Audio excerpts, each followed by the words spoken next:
3월 11일 수요일 이른 아침입니다.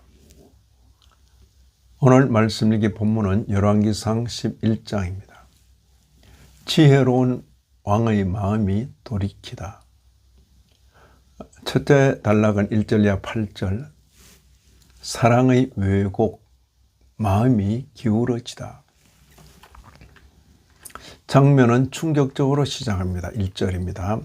솔로몬 왕이 바로의 딸 외에 이방의 많은 여인을 사랑하였으니, 이어 구체적으로 기록됩니다. 3절에 왕은 후궁이 700명이요 첩이 300명이라.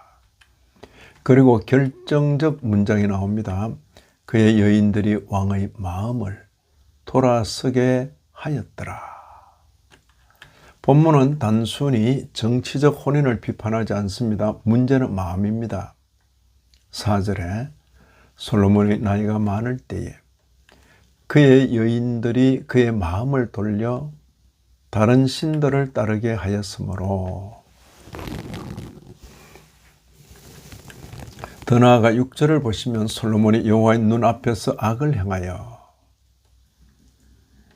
그의 아버지 다윗이 여호와를 온전히 따름같이 따르지 아니하고, 열왕기상 3장에서 여호와를 사랑하고 라고 기록되었던 그 왕이 이제는 온전히 따르지 아니하고 라는 평가를 받습니다. 가장 지혜로운 왕의 몰락은 어리석음에서 시작되지 않았습니다. 타협된 사랑에서 시작되었습니다. 신명기 17장에서 왕에게 경고했던 세 가지: 말을 많이 두지 말 것, 아내를 많이 두지 말 것, 은금을 많이 쌓지 말 것. 이 세 가지 모두를 솔로몬은 어겼습니다. 이제 9절 이하 13절입니다. 여호와의 진노와 선언입니다. 이제 하나님의 반응이 기록됩니다. 9절 보시면 솔로몬이 마음을 돌려 이스라엘의 하나님 여호와를 떠나므로 여호와께서 그에게 진노하시니라. 하나님은 분명히 말씀하십니다.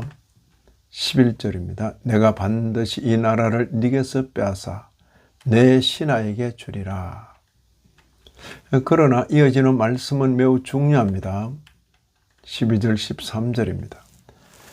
그러나 네 아버지 다윗을 위하여 내 시대에는 이 일을 행하지 아니하고 내 아들의 손에서 빼앗으려니와, 오직 내가 이 나라를 다 빼앗지 아니하고 내 종 다윗과 내가 택한 예루살렘을 위하여 한 지파를 내 아들에게 주리라 하셨더라. 여기서 우리는 심판 속에서도 작동하는 언약의 신실성을 봅니다. 하나님은 나라를 찢으시지만 완전히 끊지는 않으십니다. 다윗을 위하여 한 지파를 남기십니다. 다음으로 14절 이하 25절입니다. 대적들의 등장, 섭리 속의 징계입니다. 본문은 여호와께서 대적을 일으키시니 라고 반복합니다. 14절에도 23절에도 그럽니다. 여호와께서 에돔 사람 하닷을 일으켜 솔로몬의 대적이 되게 하시니, 하나님이 또 엘리아다의 아들 르손을 일으켜 그를 대적하게 하시니, 대적은 우연히 생긴 것이 아닙니다. 여호와께서 일으키셨다라고 기록됩니다. 섭리는 축복만이 아니라 징계까지 포함합니다. 하나님은 사랑하는 자를 징계하십니다. 다음으로 26절 이하 40절입니다. 여로보암의 예언, 찢겨질 나라. 선지자 아히야가 여로보암에게 새 옷을 찢어 12조각으로 나누어 줍니다. 31절 보시면 너는 10조각을 가지라. 이스라엘의 하나님 여호와의 말씀이 내가 이 나라를 솔로몬의 손에서 찢어 빼앗아 10지파를 내게 주고 그러나 또다시 다윗 언약이 언급됩니다. 33절 이는 그들이 나를 버리고 36절에 내 종 다윗이 항상 내 앞에 등불을 가지고 있게 하리라. 나라는 찢기지만 등불은 꺼지지 않습니다. 다음으로 41절이야 43절입니다. 43절에 솔로몬이 그의 조상들과 함께 자매 그의 아버지 다윗의 성에 장사되고 그의 아들 르호보암이 대신하여 왕이 되니라. 영광의 왕은 이렇게 막을 내립니다.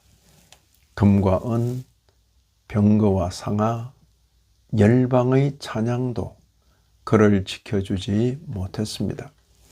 이제 11장을 신학적으로 정리해 봅니다. 먼저 하나님의 주권적 섭리와 관련하여 하나님은 대적을 일으키십니다. 나라의 분열도 하나님의 통치 밖에 있지 않습니다. 섭리는 축복과 징계를 모두 포함합니다. 둘째는 언약의 신실성과 관련하여서 봅니다. 솔로몬은 실패했습니다. 그러나 하나님은 다윗 언약을 완전히 폐기하지 않으십니다. 내 종 다윗을 위하여 라는 표현이 반복됩니다. 심판 속에서도 언약은 남습니다. 셋째로 참 왕이신 그리스도를 향하여 묵상하십니다. 솔로몬은 지혜로 시작했으나 마음을 지키지 못했습니다.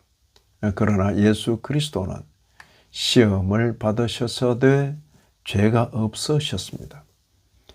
그분은 아버지를 끝까지 사랑하셨습니다. 솔로몬은 많은 이방 여인을 사랑하다가 마음이 나뉘었지만 그리스도는 교회를 사랑하시되 끝까지 사랑하셨습니다. 솔로몬의 나라는 찢어졌지만 그리스도의 나라는 찢어지지 않았습니다. 이제 이 말씀을 오늘 우리에게 적용해 봅니다. 나는 지혜보다 마음을 지키고 있는가? 나는 작은 타협을 가볍게 여기고 있지는 않은가? 나는 은혜를 받은 후에도 겸손히 하나님을 붙들고 있는가? 솔로몬의 몰락은 갑작스러운 붕괴가 아니라 조용한 마음의 이동에서 시작되었습니다. 영광은 우리를 지켜주지 않습니다. 오직 하나님만이 우리를 지키십니다. 이 아침에도 말씀에 참여하신 모든 분들 위해 하나님의 크신 은혜가 더하시기를 진심으로 기원합니다.